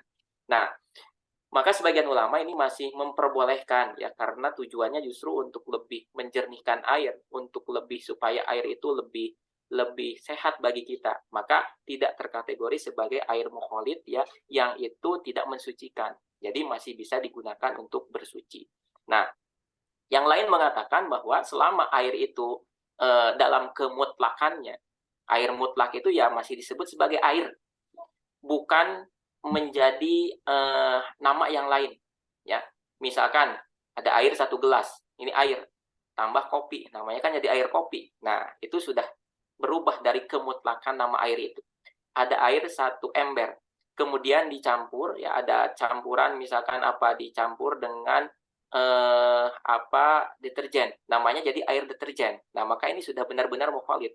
Tapi kalau kaporit biasanya kan kalau ada air ditambahkan kaporit ya tetap saja disebut sebagai air, tidak menjadi air kaporit gitu, seperti itu. Maka para ulama masih berpendapat bahwa air yang dicampur dengan kaporit, apalagi kita mengetahui bahwa tujuan dari pencampuran air itu dengan kaporit dalam rangka justru lebih meningkatkan kualitas dari air, maka meskipun tercampur ya dengan benda suci ya, maka tetap suci dan mensucikan, seperti itu. Wallahu a'lam bishawab. Terima kasih Bang Ustadz atas jawabannya. Jazakallah khairan katsiran. Semoga pertanyaan dari Pak Yusuf tadi bisa terjawab ya. Kita lanjutkan Ustadz ke pertanyaan dari Ibu Elsa Aprilia. Bismillah, Assalamualaikum Ustadz. Waalaikumsalam warahmatullahi. Di sunnah mandi poin keempat, itu kan beruntun tanpa jeda. Maksudnya itu mengalirkan air ke rambut dan kulit terlebih dahulu sampai semua terkena air, baru bisa menggunakan sabun atau sampo. Nah, maksudnya apakah seperti itu gitu? Yang dimaksud dengan mualah itu. Jadi pakai sabun dan samponya belakangan setelah sempurna mengalirkan air ke badannya. Jazakallah khair. Jazakallah khair. Tafadhol Ustaz. Ya, maksud mualah itu adalah terus-menerus berkelanjutan dalam menyempurnakan membasuhkan air ke seluruh tubuh kita itu. Jadi tidak misalkan dia hanya membasuh kepalanya terlebih dahulu. Setelah itu dia terhenti, misalkan ngopi dulu gitu ya, sampai kering kepalanya baru lanjut lagi. Nah, kalau itu tidak mualah. Ya. Badannya yang kanan sudah dibasuh. Kemudian dia menghentikan terlebih dahulu, menerima tamu terlebih dahulu. Ya, bahkan sampai kering yang bagian kanan itu baru lanjut yang bagian kiri. Nah, ini tidak mualah. Apakah sah mandi besarnya? Sah, namun tidak mendapatkan kesunahan saja. Nah, adapun kalau tadi yang disampaikan itu tidak ada kaitannya dengan mualah dalam kesunahan mandi besar ini, ya. Kalau ketika seseorang sudah takmimul badan bilma, sudah menyempurnakan membasuhkan air ke seluruh tubuhnya, sudah selesai, berarti mandi besarnya sudah selesai. Selepas itu dia mau bersampo, mau menggunakan sabun, maka ini tidak ada kaitannya dengan mandi besar. Tidak ada kaitannya dengan sah dan tidaknya mandi besar. Karena mandi besarnya sudah selesai. Nah, seperti itu. Jadi mualahnya bukan dari segi selesai mandi besar karena sudah menyempurnakan seluruh tubuhnya dengan diguyur dengan air, kemudian lanjut, atau ada jeda dulu dengan memakai sabun dan memakai sampo. Tidak dari segi itu, tapi dari segi menyempurnakan ya pembasuhan badannya dengan air ya, apakah ada jeda terlebih dahulu ataukah tidak. Nah, seperti itu ya, wallahu a'lam. Baik, jazakallah khairan katsiran Ustaz atas jawabannya. Kita lanjut Ustaz. Masih ada 4 penanya, tapi 2 penanya sama ininya maknanya ya. Kita berlanjut ke pertanyaan dari Ustazah Nurul Fatimah. Bismillah, Assalamualaikum warahmatullahi wabarakatuh. Waalaikumsalam warahmatullahi wabarakatuh. Semoga Ustaz sekeluarga dan seluruh kaum muslimin senantiasa dalam lindungan Allah. Amin. Amin ya rabbal alamin. Afwan, izin bertanya sedikit di luar materi. Ini ada 2 pertanyaan Ustaz ya. Yang pertama tentang darah istihadah. Untuk perempuan yang istihadah, apakah dia harus mengulang baik sholat wajib dan sunnah? Dan apakah wanita istihadah harus mengganti pembalutnya setiap akan sholat, walaupun hanya sedikit sekali, jika sudah terlanjur sholat, sementara ia lupa membersihkan darahnya, apakah harus mengulang sholatnya? Ini pertanyaan pertama, Ustaz, terkait dengan istihadah. Iya. Kemudian pertanyaan yang selanjutnya adalah, satu lagi Ustaz ya, digabung. Nah. Kemudian jika sebelum mandi besar berwudu, apakah setelah selesai mandi perlu mengulang wudu? Nah, ini terkait dengan wudu, Ustaz. Nah, apakah harus wudu lagi setelah selesai mandi? Tafadhol, Ustaz. Ya, apakah untuk perempuan yang istihadah, ya, tadi istihadah itu darah penyakit, bukan darah nifas, bukan darah haid, wajib bagi dia untuk melaksanakan sholat. Nah, tata cara toharohnya adalah dia harus toharoh untuk setiap kali mau melaksanakan sholat. Itu yang pertama.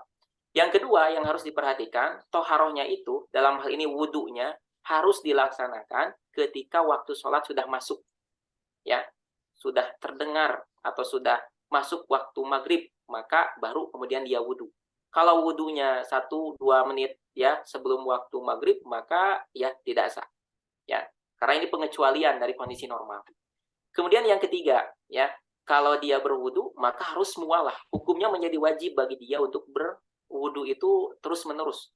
Maksudnya tidak boleh ada jeda antara membasuh wajah dengan membasuh kedua lengan misalkan. Harus mualah, hukumnya wajib ya untuk yang istihadah ataupun untuk yang salisul baul yang lain ya, terus-menerus kentut misalkan, terus-menerus keluar tetesan air kencing. Nah, maka ketentuannya seperti itu. Jadi untuk setiap sholat ya wudunya itu.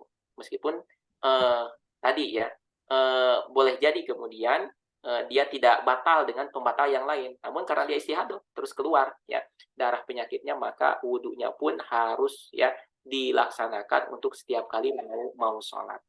Demikian pula dengan syarat yang lain. Di antara syarat sah sholat itu kan bersih ya, suci dari najis. Nah, gimana kalau istihadah? Maka ini harus harus diupayakan bahwa ketika mau sholat ya pembalutnya itu diganti terlebih dahulu dengan paling tidak pembalut yang bersih, pembalut yang baru ya, yang tidak membawa najis yang sebelumnya. Ya, meskipun tidak menutup kemungkinan ketika dia sedang sholat ada lagi darah yang menetes. Tapi paling tidak ketika di awal pra-sholat, persiapan sholat, dia sudah mengkondisikan pembalutnya supaya tidak membawa najis. Ya. Jika sudah terlanjur sholat sementara ia lupa membersihkan darahnya, apakah harus mengulang sholatnya? Ya, kalau misalkan lupa ya dan ingat setelah sholat misalkan ternyata ya ini pembalutnya nggak diganti-ganti misalkan, maka ya tetap harus diulang ya, diganti dengan yang lain dengan pembalut yang relatif lebih bersih gitu ya. Kemudian jika sebelum mandi besar berwudu, apakah setelah selesai mandi perlu mengulang wudu? Tidak ya, kecuali ketika dia sudah berwudu ya sepanjang mandi besar itu dia misalkan melakukan hal yang membatalkan wudu, menyentuh area kubulnya, menyentuh area duburnya misalkan, atau dia kentut padahal mandi besarnya belum selesai, maka kalau kondisi seperti ini nanti di akhir dia harus wudu lagi ya kalau mau mengerjakan sholat seperti itu. Tapi kalau di awal sudah wudu ya, kemudian tidak ada lagi hal yang membatalkan wudhu, maka cukup, tidak perlu nanti di akhir itu berwudhu kembali. Seperti itu. Wallahu a'lam bishawab. Ya, Masya Allah. Jazakallah khairan katsiran. Terima kasih banyak Ustaz atas jawabannya. Kita lanjutkan Ustaz ke pertanyaan selanjutnya. Ini pertanyaan selanjutnya dari Ibu Widiawati. Ini pertanyaannya satu makna sama dengan pertanyaan dari Ibu Nina Herlina. Hukum mandi besar dengan air hangat, Ustaz. Apakah sah mandi besarnya? Nah, tafadhol Ustaz. Ya, mandi besar dengan air hangat hukumnya sah. Ya. Hukumnya adalah sah. Meskipun di pembahasan air kita mengenal air musyammas. Namun air musyammas itu ya, sebagaimana pernah dibahas, itu hanya berlaku di area di daerah yang memang benar-benar panas. Air musyammas itu panasnya bukan karena dipanaskan ya, tetapi karena terkena oleh sengatan matahari, gitu ya. Nah, namun kalau airnya ya karena water heater misalkan dihangatkan ya karena cuaca sangat dingin, kemudian kita gunakan untuk mandi besar, maka sah mandi besarnya. Baik, terima kasih Bang Ustaz atas jawabannya. Pertanyaan terakhir Ustaz. Ini apa namanya dari Ibu Suryanti. Beliau terlambat tadi masuk, meminta dijelaskan kembali terkait dengan rukun mandi besar Ustaz. Itu pertanyaan terakhir Ustaz untuk malam hari ini. Tafadhol Ustaz. Ya, rukun mandi besar ada 3. Yang pertama niat mandi besar, atau niat mengangkat hadas besar, atau niat kalau misalkan mandi besar karena sudah terhenti dari haid, maka niat mandi besar ya karena sudah terhenti dari haid. Paling tidak sebetulnya niat mandi besar li raf'il hadasil akbar, untuk mengangkat hadas besar. Itu yang pertama. Niat. Kapan niat itu? Ketika air mulai kena ke tubuh kita. Nah, waktu niat seperti itu. Di mana tempatnya? Tempatnya di dalam hati. Seperti itu ya. Ini pembahasan umum sebetulnya berkenaan dengan niat ya. Siapa yang melakukan niat dikerjakan di mana? Di dalam hati. Kemudian kapan pelaksanaannya ya? Ingda gusli, ketika ingda gusli awali juz'in, ketika membasuh ya bagian pertama dari tubuh kita, baru kemudian kita niat. Yang kedua ya, menghilangkan najis yang ada di tubuh kita. Kalau misalkan ada najis di lengan kita, maka itu bersihkan terlebih dahulu. Ya, meskipun kalau mau mengambil pendapat ikut ke Imam An-Nawawi, ya boleh jadi kemudian dibarengkan saja. Dengan rukun yang ketiga, yaitu apa? Baru kemudian kita membasuh tubuh kita secara sempurna dari ujung rambut sampai ujung kaki dengan air yang suci dan mensucikan. Nah, itu 3 rukunnya. Kemudian juga yang perlu diperhatikan oleh kita bahwa sempurnanya air mengguyur, membasuh tubuh kita ini cukup ghalabatul dzan saja. Sangkaan kuat, tidak harus sampai ke derajat yakin. Ya, kalau sampai ke derajat yakin ini malah jadi ya kadang orang itu terkena penyakit was-was. Malah menghambur-hambur air. Merasa bahwa ada bagian tubuhnya yang belum terbasuh, ulangi lagi. Karena nggak yakin. Padahal para ulama mengatakan ya, baik dalam urusan wudhu ataupun dalam urusan mandi besar, ya kriterianya adalah ghalabatul dzan saja, sangkaan kuat bahwa air itu sudah benar-benar merata ke tubuh kita, cukup seperti itu. Nah, itu berkenaan dengan rukun mandi besar, kurang lebih seperti itu. Nah, yang paling sederhana sebetulnya orang mandi besar juga nggak mesti seperti itu. Kalau misalkan di halaman rumahnya ada kolam renang, dia langsung menceburkan diri ke kolam renang, ya. Ketika mulai tubuhnya itu menyentuh air, dia niat mandi besar, kemudian semua area badannya itu tenggelam di dalam air di kolam renang, sudah mencukupi. Atau orang mau mandi besar di lautan, ya. Dia ketika mulai menginjakkan kakinya di lautan itu, dia niat mandi besar, setelah itu kemudian dia berenang, maka cukup mandi besarnya, seperti itu. Wallahu a'lam bishawab. Jazakallah khairan katsiran atas jawabannya. Luar biasa sekali. Penanya kita banyak sekali Ustaz di malam hari ini. Pertanyaannya juga sangat banyak karena memang ini terkait dengan amaliyah sehari-hari ya, mandi wajib ini. Nah, Ustaz Furqanuddin Nugraha, jazakallah khairan katsiran atas pertanyaan dari jawaban-jawaban dari antum. Semoga teman-teman pertanyaannya tadi bisa terjawab ya. Baik Ustaz, sebelum kita akhiri pertemuan daurah kita di malam hari ini, mungkin ada kesimpulan atau nasihat dari antum untuk kami semua. Tafadhol Ustaz. Ya, nah. Jadi alhamdulillah kita sudah tuntaskan ya 2 maqasidut toharoh, 2 bagian toharoh dari bab toharoh yang panjang ini, yaitu wudu dan mandi besar ya. paling tidak mudah-mudahan ini menjadi pengingat bagi kita, bekal bagi kita, ataupun koreksi ya.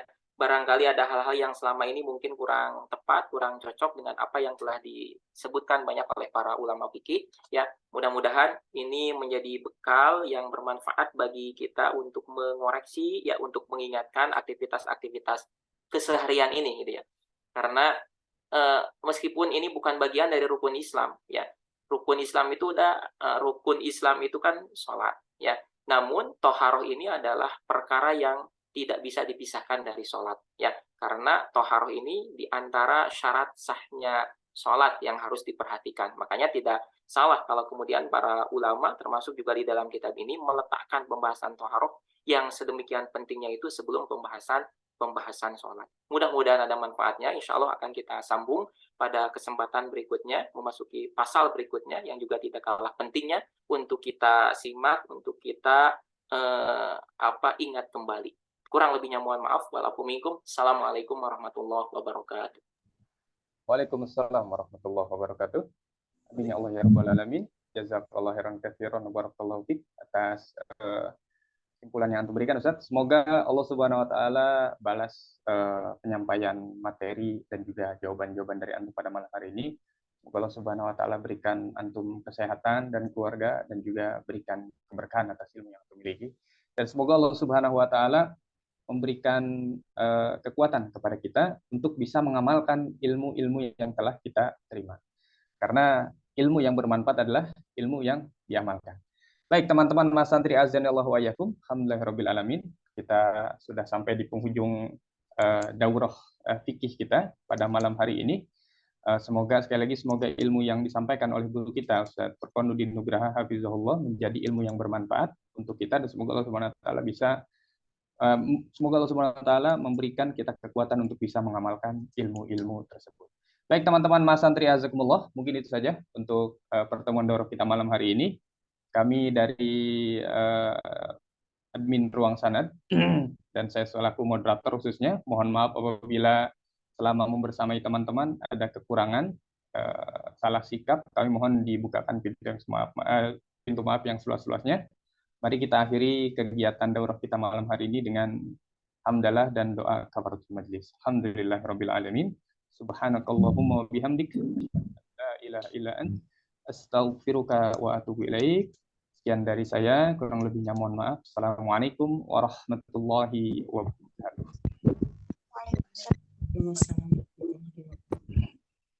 Syukran Ustaz. Afwan. Assalamualaikum. Waalaikumsalam warahmatullahi wabarakatuh.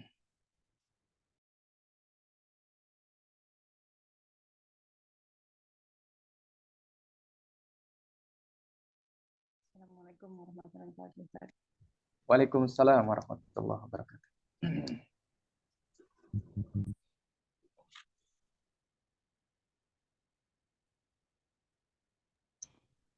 Assalamualaikum warahmatullahi wabarakatuh. Ustaz. Waalaikumsalam warahmatullahi wabarakatuh. Silakan. Jazakumullah khairan. Assalamualaikum Ustaz. Waalaikumsalam warahmatullahi wabarakatuh.